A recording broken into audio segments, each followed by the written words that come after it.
Hello mwana michezo, karibu katika channel yetu ya Michezo Live. Usisahau kusubscribe, kulike, kucomment na kushare na marafiki ili waweze kupata habari zinazohusu michezo.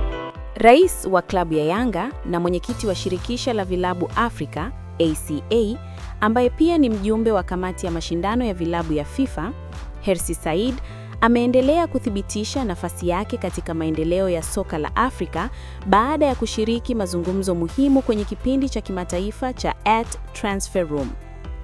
Katika mahojiano hayo, Hersi ameeleza kwa kina dhamira ya viongozi wa soka barani Afrika katika kujenga mifumo imara itakayohakikisha vipaji vya vijana vinalindwa, vinaendelezwa na kunufaisha vilabu pamoja na wachezaji kwa muda mrefu.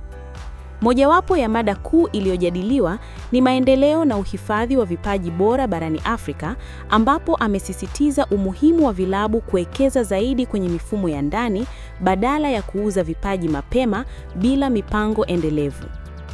Pia amegusia suala la kuunda njia imara kutoka shule na akademi za kufundisha mpira hadi timu za kwanza za vilabu.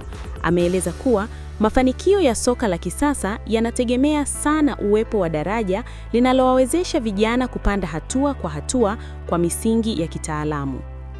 Hersi aliongeza kuwa kuwepo kwa miundombinu bora na sera sahihi kutawasaidia wachezaji vijana kupata mazingira salama ya kukua kiakili, kimwili na kiufundi kabla ya kukutana na changamoto za soka la ushindani wa juu.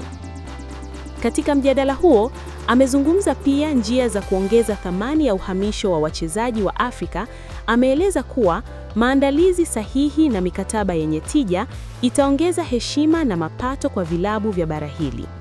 Kwa ujumla, ushiriki wa Hersi kwenye jukwaa la @Transfer Room umeonyesha wazi dira ya soka la Afrika linalojitegemea, lenye mifumo imara na lenye uwezo wa kufungua fursa kubwa za kimataifa kwa wachezaji na vilabu vyake.